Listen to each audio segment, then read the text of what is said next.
Hello students, I am here to discuss on the topic of business statistics and analytics, and this is a topic of MBA first semester.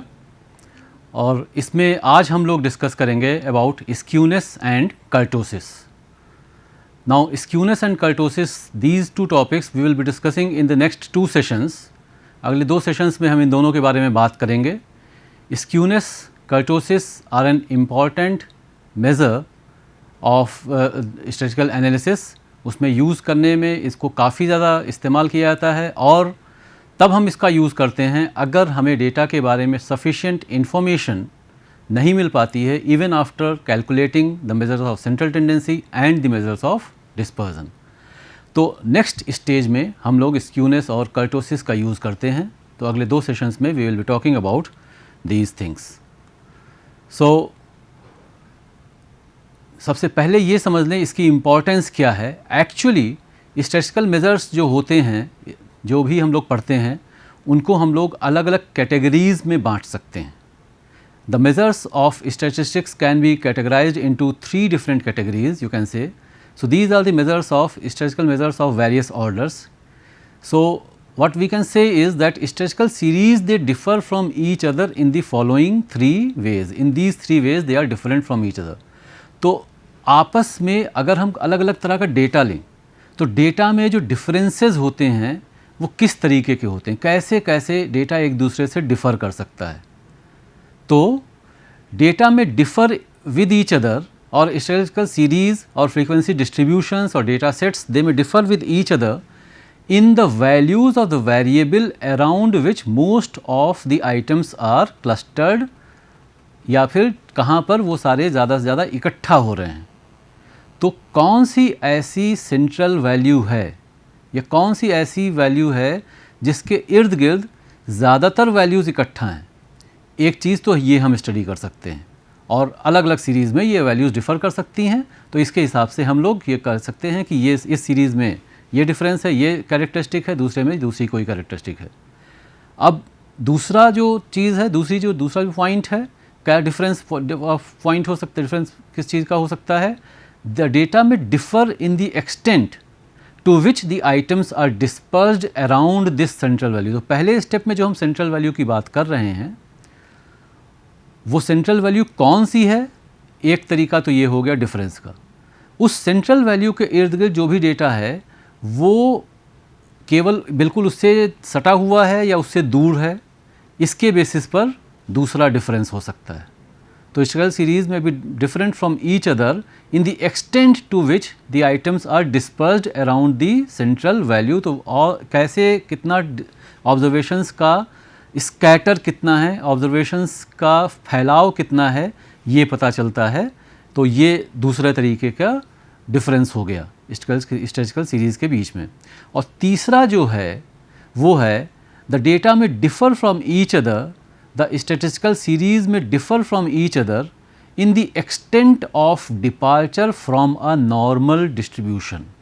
अभी हम लोग ये भी थोड़ा सा समझेंगे। एक ये पॉइंट यहाँ पर है नॉर्मल डिस्ट्रीब्यूशन। तो normal distribution, normal curve, normal data, ये है क्या, ये तो समझना ही है। लेकिन एक नॉर्मल जो डेटा हो सकता है, नॉर्मल कर्व या नॉर्मल फ्रीक्वेंसी डिस्ट्रीब्यूशन जो हो सकता है, उससे यहाँ पर हम इतना अभी ये समझ सकते हैं कि जो एक आइडियल डिस्ट्रीब्यूशन कह सकते हैं, नॉर्मल डिस्ट्रीब्यूशन है, उससे जिस पर्टिकुलर डेटा सेट को हम स्टडी कर रहे हैं, दोनों के बीच में कितना डिफरेंस है, कितना डेविएशन है। तो स्टैटिस्टिकल सीरीज़ में also differ with each other. हम उनको कंपेयर करेंगे नॉर्मल डिस्ट्रीब्यूशन से, और उस कंपैरिजन के बेसिस पर हम ये देख सकते हैं या पता कर सकते हैं कि इनमें क्या अंतर आपस में है। तो ये 3 अलग अलग चीज़ें हैं, और इसके बेसिस पर एक्चुअली हम कह सकते हैं जो पहला पॉइंट हो गया डिफरेंस का, that is measure of the first order. तो स्टैटिस्टिकल मेज़र्स भी जो हैं वो 3 कैटेगरीज़ में इस तरह से बांटे जा सकते हैं। Measures of the first order, जो कि ये पता करेंगे कि कौन सी ऐसी वैल्यू है जिसके इर्द गिर्द बाकी सारी ऑब्जर्वेशंस, बाकी सारे वैल्यूज़, आइटम्स इकट्ठा हैं। वो वैल्यू हो गई measures of central tendency, mean, median, mode, broadly. लेकिन दूसरा जो है वो हो गया कि extent to which the values are dispersed around the central value, तो जो भी बीच की वैल्यू हो गई, बाकी वैल्यूज़ उससे उसके कितना पास हैं या उससे कितनी दूर हैं, ये जब हम जानना चाहते हैं तो हम कैसे पता करेंगे? They are measures of the statistical measures of the second order और मेजर्स ऑफ डिस्पर्जन। तो ये मेजर्स ऑफ डिस्पर्जन हो गए, measures of the second order. और तीसरी चीज़ जो हो गई वो हो गई differ in the extent of departure from a normal distribution, और ये हैं measures of the third order, जो कि हमारा आज टॉपिक ऑफ डिस्कशन है, स्क्यूनेस एंड कर्टोसिस। पहले आप लोग measures of central tendency, mean, median, mode के बारे में जान चुके हैं। पहले आप लोग मेजर्स ऑफ डिस्पर्जन के बारे में भी स्टडी कर चुके हैं, which are standard deviation, mean deviation, range, interquartile range, ये सारे जो हैं, या कोएफिशिएंट ऑफ वेरिएशन भी, ये सब मेजर्स ऑफ डिस्पर्जन हो गए। अब जब भी कभी अगर ऐसा हो कि फर्दर स्टैटिस्टिकल एनालिसिस की भी ज़रूरत पड़े, फर्दर स्टडी की भी ज़रूरत पड़े, केवल मेजर्स ऑफ सेंट्रल टेंडेंसी और मेजर्स ऑफ डिस्पर्जन से काम न चल पा रहा हो, तो हम फर्दर ये पता करेंगे कि जो नॉर्मल डिस्ट्रीब्यूशन है उससे डेविएशन कितना है, साइडवेज भी यानी कि स्क्यूनेस, और हाइट वाइज भी यानी कि कर्टोसिस। इसको थोड़ा सा अच्छे से समझना ज़रूरी है। तो पहले हम लोग ये देख लें कि ये नॉर्मल डिस्ट्रीब्यूशन या नॉर्मल कर्व क्या होता है। नॉर्मल कर्व, नॉर्मल डिस्ट्रीब्यूशन, ये चीज़ स्टैटिस्टिक्स में, स्टैटिस्टिकल एनालिसिस में बहुत ही इंपॉर्टेंट है। यहाँ पर हम बस थोड़ा सा इसके बारे में बहुत ही बेसिक इन्फॉर्मेशन जान लें। पहली चीज़ तो ये है कि नॉर्मल कर्व इज़ अ, जैसा कि आप देख सकते हैं अभी, it is a bell shaped curve. It is a curve in the shape of a bell. जिस तरह से मंदिर की घंटी होती है वैसा ही कुछ शेप होता है, पूरी तरह से सिमेट्रिकल। अब ये एक चीज़ और यहाँ पर ध्यान रखनी है कि नॉर्मल कर्व इज़ सिमेट्रिकल, लेकिन सिमेट्रिकल का मतलब ये नहीं है कि नॉर्मल भी होगा। तो सारे नॉर्मल कर्व सिमेट्रिकल होते हैं, सिंपल ऐसे समझ लें, but not all symmetrical curves may be normal. ठीक है, ये कर्व जो है ये नॉर्मल भी है और सिमेट्रिकल भी है। नॉर्मल कर्व की एक जो बहुत ही इम्पॉर्टेंट कैरेक्टरिस्टिक है वो हम ध्यान रखेंगे। ये हमारा कर्व है, एक्स एक्सिस पे जो वैल्यूज़ हो जाएंगी और वाई एक्सिस पे फ्रीक्वेंसीज हो जाएंगी। इस कर्व में ऑब्वियस सी बात है, जो हाईएस्ट पॉइंट है वो सबसे ज़्यादा फ्रीक्वेंसी वाला पॉइंट हो गया, वो मोड की वैल्यू होगी।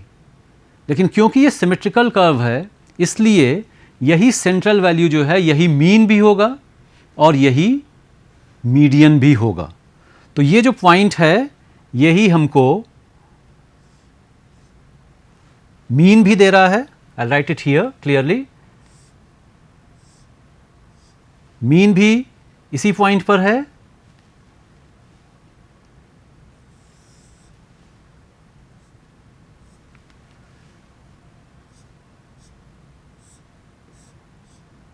मीडियन भी यहीं पर है और मोड भी इसी जगह पर लाई करेगा। तो ये एक नॉर्मल कर्व की इंपॉर्टेंट कैरेक्टरिस्टिक है कि मीन और मीडियन और मोड ये तीनों ही एक दूसरे के हमेशा बराबर रहेंगे। This is an important characteristic of normal curve. आगे भी हम लोग इसको रेफरेंस देंगे। Normal curve is an important aspect of काफ़ी कुछ स्टैटिस्टिकल एनालिसिस नॉर्मल कर्व्स के ऊपर ही बेस्ड होती है। तो ये हमेशा हमें ध्यान रखना है कि ना normal curve, mean, median and mode all are equal to each other always, and it is a bell shaped curve. तो नॉर्मल कर्व ये है। अब स्क्यूनेस के बारे में जैसे अभी हम लोग जो बात कर रहे थे, या जो थर्ड ऑर्डर की बात कर रहे थे, measures, statistical measures of the third order, इसमें स्क्यूनेस और कर्टोसिस दोनों ही हैं। तो दोनों में हम लोग यहाँ पे जो बात कर रहे थे उसमें अब ये ध्यान देना होगा, जो पॉइंट लिखा था कि measures, statistical measures of the third order study how that particular data set is different from a normal curve। तो normal curve से किस तरह से different है। normal curve से कोई भी statistical curve, statistical data का curve जो है वो दो तरह से अंतर उसका हो सकता है। horizontal difference हो सकता है, तो ये normal curve जो है इससे tilt हो जाए, left की तरफ tilt हो जाए या right की तरफ tilt हो जाए, तो वो एक डिफरेंस हो सकता है, एक तरह का डिफरेंस। लेफ़्ट की तरफ टिल्ट है या राइट की तरफ टिल्ट है, ये जानने के लिए हम लोग समझते हैं, स्टडी करते हैं स्क्यूनेस की। तो स्क्यूनेस से हमें पता चलता है कि कर्व लेफ्ट की तरफ टिल्टेड है कि राइट की तरफ टिल्टेड है, और कर्टोसिस से पता चलता है कि कर्व जो है वो नॉर्मल कर्व से फ्लैट है, नॉर्मल कर्व से टॉल है, या नॉर्मल कर्व जितना ही है। तो अगर नॉर्मल कर्व जैसा ही कर्व है, horizontal vertical deviation, horizontal deviation normal curve से नहीं है तो स्क्यूनेस 0 हो जाएगी। लेकिन अगर हॉरिजॉन्टली कुछ डेविएशन है तो स्क्यूनेस की कुछ वैल्यू आएगी। इसी तरह से नॉर्मल कर्व से ज़्यादा हाइट वाला कर्व है या कम हाइट वाला कर्व है तो कर्टोसिस की कुछ वैल्यू हमको मिलेगी। अब इसको थोड़ा सा और कायदे से कर्व्स के या ग्राफ के थ्रू ही समझ लें तो ये एक पॉजिटिवली स्क्यू कर्व हो सकता है। इसमें और पिछले कर्व में आप डिफरेंस देख सकते हैं, वो पूरी तरह से सिमेट्रिकल था, जबकि ये वाला कर्व एक तरफ को टिल्टेड है, ये वाला कर्व राइट साइड को थोड़ा सा लंबा हो गया है, उधर डेटा बढ़ जाएंगे। तो इसमें इसका मतलब है अब क्या होगा कि मोड तो यही होगा, सबसे हाईएस्ट फ्रीक्वेंसी जहां पर है वही मोडल वैल्यू हो जाएगी, लेकिन मीन यहां पर अब वहां से मोड से दूर हो जाएगा। मीन कहीं इस तरफ आ जाएगा, ये मीन की वैल्यू हो जाएगी, और मीडियन की वैल्यू इनके दोनों के बीच में कहीं आएगी।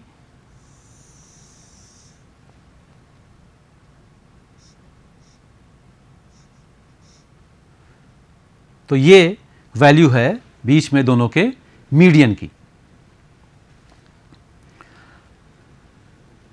जो कि नॉर्मल कर्व के केस में तीनों एक दूसरे से कोइंसाइड कर रहे थे, यहां पर तीनों की वैल्यूज अलग अलग हो जाएंगी। अब सबसे बेसिक तरीका एक्चुअली स्क्यूनेस कैलकुलेट करने का क्या होता है, वो ये होता है कि हम मीन और मोड के बीच का अंतर देख लें। नॉर्मल कर्व में मोड और मीन क्योंकि सेम है, इसलिए कर्व स्क्यू बिल्कुल भी नहीं है। लेकिन अभी क्योंकि मोड और मीन अलग अलग हो गए हैं तो कर्व में स्क्यूनेस या थोड़ा तिरछापन आ गया है। स्क्यू मीन्स तिरछा, सिमेट्रिकल नहीं रह गया है, कुछ तिरछापन आ गया है। तो तिरछापन क्या है और वो तिरछापन कैसे है? अगर हम मीन से मोड को घटाएंगे, मीन से मोड का डिफरेंस देखेंगे, तो मीन आप देख सकते हैं as you move towards the right the values will be increasing. तो in this case mean is greater than mode. Actually we can say mean is greater than median and it is greater than mode. Positively skewed distributions में ऐसा होगा। और जब हम इसका मतलब है मोड में से मोड को मीन में से सब्ट्रैक्ट करेंगे, मोड को मीन में से सब्ट्रैक्ट करेंगे, mean minus mode, this will be a value greater than 0. ये 0 से ज़्यादा होगा, पॉजिटिव वैल्यू आएगी, और इसलिए ये कर्व पॉजिटिवली स्क्यू है। इसके बाद देखना है जो दूसरे तरफ अगर होता है negatively skew. Negatively skew again यहाँ पर मोड की वैल्यू हो गई, मीन काफ़ी खिसक जाएगा और मोड इन दोनों के मीडियन इन दोनों के बीच में आ जाएगा। लेकिन क्योंकि अब ये कर्व लेफ्ट की तरफ स्क्यू है, इसलिए मीन लेफ्ट की तरफ खिसक गया, यानी कि अब मीन मोड से छोटा हो गया। मीन मोड से छोटा हो गया, इसका मतलब अब जब हम निकालेंगे value mean minus mode, this will be less than 0। ये 0 से छोटा होगा, और ये क्योंकि 0 से छोटा हो गया, इसका मतलब है this curve is negatively skew. You can say this curve is negatively skew और this curve is skew towards left. ये बाईं तरफ को तिरछा हो गया है, दाहिनी तरफ नॉर्मल की तरह है, बाईं तरफ तिरछा हो गया है, नेगेटिवली स्क्यू। तो इस तरीके से हम लोग स्टडी करते हैं या समझते हैं या डिफरेंस देखते हैं पॉजिटिवली स्क्यू, नेगेटिवली स्क्यू और नॉर्मल कर्व्स में। और इसके बेसिस पर जो सिंपलेस्ट तरीका है स्क्यूनेस को कैलकुलेट करने का वो है फर्स्ट मेजर्स ऑफ स्क्यूनेस, जिसको हम बोलते हैं नॉर्मली। तो स्क्यूनेस की वैल्यू हो गई मीन माइनस मोड निकाल लीजिए, या मीन माइनस मीडियन निकाल लीजिए, या फिर मीडियन माइनस मोड निकाल लीजिए। So these are the first measures of skewness. Mean minus mode, अगर नॉर्मल कर्व है तो ये इन दोनों के बीच में डिफरेंस जीरो होगा, स्क्यूनेस की वैल्यू जीरो आ जाएगी। अगर पॉजिटिवली स्क्यू है तो इसकी वैल्यू पॉजिटिव होगी, यानी कि पॉजिटिवली स्क्यू कर्व हो गया। वैल्यू से भी पता चल रहा है, positive value positively skew curve, negative value negatively skew curve. लेकिन इनको बस एक इंडिकेशन के लिए हम यूज़ करते हैं, इसका बहुत ज़्यादा इस्तेमाल नहीं किया जाता है। इससे ज़्यादा हम यूज़ करते हैं द रिलेटिव मेजर्स और दी कोएफिशिएंट्स ऑफ स्क्यूनेस। आपको ध्यान रखना है स्टैटिस्टिक्स में कोएफिशिएंट टर्म का यूज़ काफ़ी ज़्यादा होता है। स्टैटिस्टिक्स में कोएफिशिएंट्स की एप्लीकेबिलिटी भी एब्सोल्यूट मेजर्स से ज़्यादा होती है, क्योंकि कोएफिशिएंट्स का इस्तेमाल हम आसानी से कर सकते हैं for the purpose of comparison. तो अगर हम जो फर्स्ट मेजर्स हैं उनका यूज़ कर रहे हैं तो कंपैरिजन नहीं हो सकता है। किसी एक सीरीज़ में हमने निकाला मीन माइनस मोड, किसी दूसरी सीरीज़ में निकाला मीन माइनस मोड, उससे हम कंपेयर नहीं कर पाएंगे कि किस सीरीज़ में ज़्यादा स्क्यूनेस है, किस में कम स्क्यूनेस है, क्योंकि वैल्यूज़ जो भी मीन और मोड की होंगी, बड़ी वैल्यूज़ होंगी तो ऑब्वियसली वहाँ पर बड़ी वैल्यू आ जाएगी, आंसर ज़्यादा आएगा, ज़्यादा बड़ा आएगा। तो that is not an indication of actually the comparison. लेकिन रिलेटिव मेजर्स या कोएफिशिएंट में रेशियो का यूज़ किया जा रहा है, और इसलिए इनका यूज़ काफ़ी ज़्यादा हम लोग करते हैं कंपैरिजन के लिए। तो these relative measures of skewness, basically ये तीन जो हम लोग यूज़ करते हैं। और स्क्यूनेस, कोएफिशिएंट ऑफ स्क्यूनेस की जो के लिए जो सिंबल है वो हम लोग जे यूज़ करते हैं, स्मॉल जे। तो J is equal to mean minus mode divided by mean deviation from mode, delta Z और मीन डेविएशन फ्रॉम मोड। तो ये जो वैल्यू है ये एक अच्छा measure as compare to the first measures माना जाता है। कभी कभी इसी तरीके से, जैसे ऊपर जो भी तीन चीज़ें हैं, मीन माइनस मोड है तो मीन माइनस मोड को डेल्टा जेड से डिवाइड कर दिया, यानी कि मीन माइनस मोड को मीन डेविएशन फ्रॉम मोड से डिवाइड कर दिया। मीन माइनस मीडियन अगर ले रहे हैं तो मीन डेविएशन फ्रॉम मीडियन से डिवाइड कर सकते हैं, और अगर मीन माइनस मोड ले रहे हैं तो भी हम लोग मीन डेविएशन फ्रॉम मोड का यूज़ करते हैं। बट नाउ ये चीज़ ध्यान रखेंगे, कई सारे फॉर्मूले हमारे पास हैं, लेकिन ये भी बेसिक फॉर्मूले ही हैं। ज़्यादा यूज़ होने वाला जो फॉर्मूला है, जो सबसे अच्छा फॉर्मूला है स्क्यूनेस का, और जिसको कि हम लोग ज़्यादातर यूज़ करेंगे, that is the Karl Pearson's coefficient of skewness. Karl Pearson coefficient of skewness जो है, Karl Pearson is great statistician जिन्होंने काफ़ी ज़्यादा कंट्रीब्यूट कर रखा है स्टैटिस्टिक्स के एरिया में। कई सारे फॉर्मूले दिए हैं, और हर करीब हर स्टैटिस्टिकल एनालिसिस के एरिया में इनका कुछ ना कुछ कंट्रीब्यूशन है। तो स्क्यूनेस के लिए ही डिवाइज्ड दिस फार्मूला, क्योंकि अगर हम लोग स्टैंडर्ड डेविएशन, अगर हम लोग डिस्पर्जन की बात करते हैं तो डिस्पर्जन से डिवाइड किया जा रहा है। देखिए यहाँ पर कर क्या रहे हैं हम लोग, जो फर्स्ट मेजर्स थे, statistical measures of the first order, उनका डिफरेंस निकाल रहे हैं, और जो सेकेंड ऑर्डर है डिस्पर्जन, उससे डिवाइड कर रहे हैं। तो सेकेंड ऑर्डर में जो सबसे अच्छा मेज़र माना जाता है वो है स्टैंडर्ड डेविएशन। इसलिए हम लोग Karl Pearson's coefficient of skewness जब निकालते हैं तो as given by Karl Pearson, जो फॉर्मूला है वहाँ पर P stands for Pearson, is given by mean minus mode divided by standard deviation. So this is the best formula for skewness. इसके अलावा एक और वैसे तो मेथड देखेंगे, लेकिन ये सबसे अच्छे में से माना जाता है। अगर मोड इल डिफाइंड है, यानी कि मोड का कैलकुलेशन ही नहीं हो पा रहा है, तो हम लोग आप empirical relationship between mean, median and mode के बेसिस पर कार्ल पियर्सन्स का जो फॉर्मूला है वो 3 times mean minus median divided by standard deviation ये हो जाता है। इसके अलावा कभी कभी ये प्रॉब्लम हो सकती है कि मीन का कैलकुलेशन पॉसिबल नहीं है। कभी कभी मीन का कैलकुलेशन हो सकता है पॉसिबल नहीं है, ओपन एंडेड सीरीज़ में मीन का कैलकुलेशन पॉसिबल नहीं होता है। तो वहाँ पर हम लोग के पास 2 और फॉर्मूले हैं। बाउलीज कोएफिशिएंट ऑफ स्क्यूनेस है, जो कि बेस्ड है, आप देख सकते हैं, on quartiles and median, quartile और मीडियन के बेसिस पर बेस्ड होता है बाउलीज कोएफिशिएंट ऑफ स्क्यूनेस। तो उनके बेसिस पर हम निकाल सकते हैं, कैलकुलेट कर सकते हैं, और इस डिफरेंस से हमें पता चल जाएगा कि स्क्यू है सीरीज़, नहीं है तो किस तरफ है।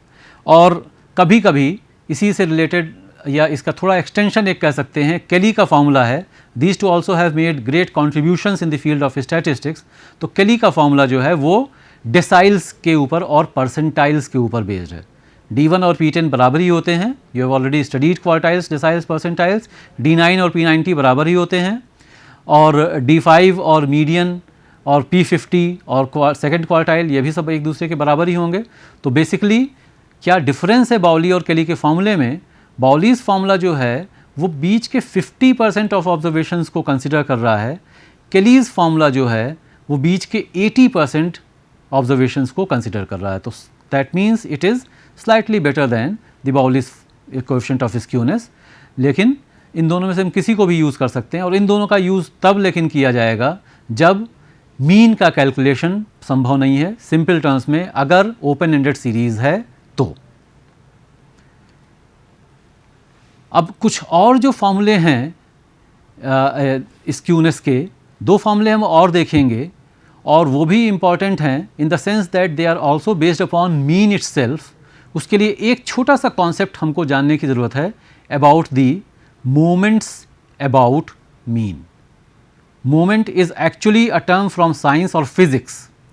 फिज़िक्स में मोमेंट की हम लोग बात करते हैं। मोमेंट का मतलब होता है कि अगर किसी एक पॉइंट के अराउंड फोर्स लगाया जा रहा है तो किस पॉइंट पे फोर्स लग रहा है और उससे डिस्टेंस कितना है, डिस्प्लेसमेंट कितना है फोर्स के एप्लीकेशन का, उसका जो प्रोडक्ट है वो मोमेंट होता है। तो अगर फोर्स बढ़ा दें या पॉइंट ऑफ एप्लीकेशन हम अगर दूर कर दें, यानी कि डिस्प्लेसमेंट की बढ़ा दें, तो कम फोर्स से भी हम ज़्यादा एफर्ट हम उससे उसका रिजल्टेंट निकाल सकते हैं। तो उसी तरीके से यहाँ पर भी मोमेंट की बात है। मोमेंट का बात है कि सेंट्रल वैल्यू से कितना डिफरेंस है वो मोमेंट हो गया। तो सेंट्रल वैल्यू से बाकी वैल्यूज़ का कितना डिफरेंस है, यानी कि x minus x bar. X bar is the central value और x इज़ द वैल्यू जो कि एक्चुअल सीरीज़ की वैल्यूज़ हैं। तो उनसे जो डिफरेंसेस हैं, तो पहला मोमेंट जो है μ1, मोमेंट्स आर डिनोटेड बाई μ1 और μ1 आर डिनोटेड बाई μ1 हो गया first moment, μ2 second moment, μ3 third moment, similarly fourth, fifth, sixth, इस तरह से मोमेंट्स निकाल सकते हैं। अभी केवल हम लोगों ने यहाँ पे 4 मोमेंट्स लिए हैं, क्योंकि इन 4 की ही हमें यहाँ पर ज़रूरत पड़ेगी for understanding skewness and kurtosis. तो μ1 क्योंकि केवल x से सारी डिफरेंसेस ले रहा है, उनको ऐड कर दे रहा है, इसलिए μ1 की वैल्यू हमेशा 0 ही होगी। μ2 आप देख सकते हैं, if you remember the formula for standard deviation, तो उससे मिलता जुलता फार्मूला है, लेकिन यहाँ पर क्योंकि स्क्वायर रूट नहीं है, therefore μ2 will be equal to sigma square और वेरिएंस। μ3 इसी तरह से हमने डेविएशंस के क्यूब कर दिए और उनको ऐड कर दिया, और μ4 डेविएशंस के फोर्थ पावर करके उसको ऐड कर दिया, और इसी तरीके से और उसका फिर मीन निकालेंगे, और इसी तरह से बाकी भी हम मोमेंट्स निकाल सकते हैं। इन फॉर्मूलों को समझने की ज़रूरत इसलिए है, we need to understand these 4 moments because the next फॉर्मूले फॉर मेजर्स ऑफ स्क्यूनेस और कर्टोसिस के भी जो फॉर्मूले हैं वो इसी के ऊपर बेस्ड हैं। तो जो अगला फॉर्मूला हमें देखना है कोएफिशिएंट ऑफ स्क्यूनेस का, it is denoted by coefficient of skewness here is denoted by β1। β1 is given by mu cube by mu square, तो divided by μ2 cube. I repeat, β1 is given by μ3 square by μ2 cube. तो इसका मतलब एक चीज़ ये है जो बगल में लिखा है, β1 कभी भी नेगेटिव नहीं हो सकता है, क्योंकि μ2 नेगेटिव नहीं होगा, और μ3 अगर नेगेटिव होगा भी तो μ3 का स्क्वायर नेगेटिव नहीं होगा, तो β1 कभी नेगेटिव नहीं होगा। इसका मतलब है ये ऐसी स्क्यूनेस की वैल्यू है जो कभी नेगेटिव नहीं होगी, तो हमारे लिए बहुत काम की नहीं होती है। इसलिए हम γ1 का यूज़ करते हैं, which is square root of β1, therefore it will be given by μ3 upon μ2 to the power 3/2।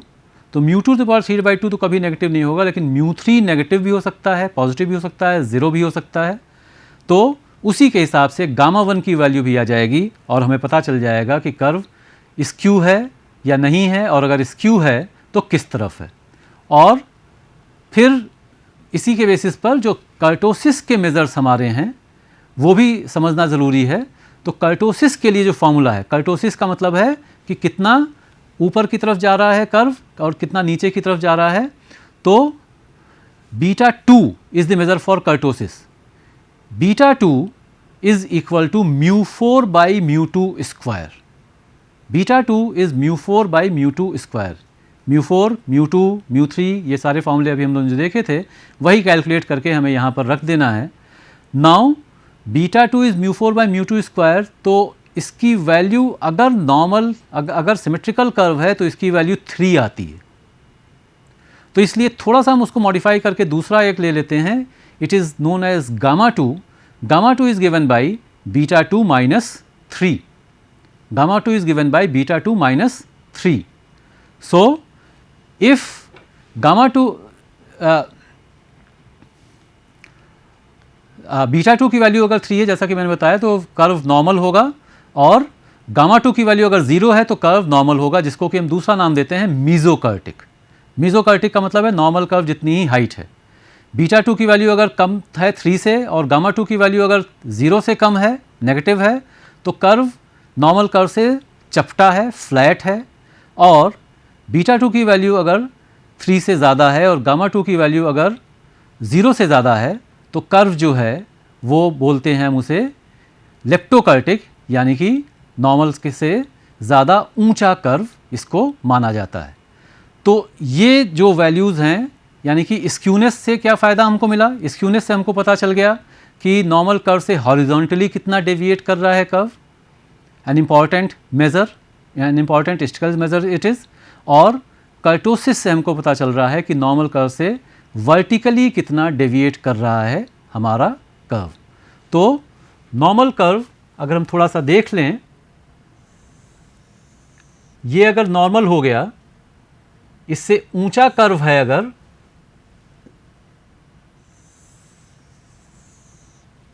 तो ये लेप्टोकर्टिक हो जाएगा, और इससे फ्लैट कर्व अगर है तो ये मीजोकर्टिक हो जाएगा, सॉरी ये प्लेटिकर्टिक हो जाएगा। तो फ्लैट वाला प्लेटिकर्टिक, ऊंचा वाला लेप्टोकर्टिक, और बीच वाला जो है वो नॉर्मल कर्व या मीजोकर्टिक है। तो जब भी अगर कुछ स्क्यूनेस और कर्टोसिस के क्वेश्चंस आते हैं, न्यूमेरिकल्स आते हैं, अगले सेशन में हम लोग उनके बारे में कुछ न्यूमेरिकल देख कर उसको भी समझेंगे। एक कंक्लूज़न आपको ये भी निकालना चाहिए, चाहे नहीं भी लिखा है, कि ये कर्व स्क्यू है तो पॉजिटिवली है या नेगेटिवली स्क्यू है। अगर कर्टोसिस की तरह अगर कर्टिक है तो वो प्लेटिकर्टिक है या लेप्टोकर्टिक है या फिर नॉर्मल कर्व को ही की हाइट का ही है। ये सारे कंक्लूजन्स भी आपको बताने चाहिए। तो this is going to complete actually our discussion on skewness and kurtosis. ये भी एक और एग्जाम्पल हम लोग देख सकते हैं ऑफ द फ्लैटनेस और the tallness of a curve. तो सबसे टॉल वाला जो है वो, जैसा कि अलग एग्जाम्पल में मैंने आपको बताया, वो लेप्टोकर्टिक है, बीच वाला मीजोकर्टिक है, और फ्लैटेस्ट वाला जो है वो प्लेटिकर्टिक कर्व है यहाँ पर। So thank you all, and in the next session we will continue about numericals of skewness and kurtosis.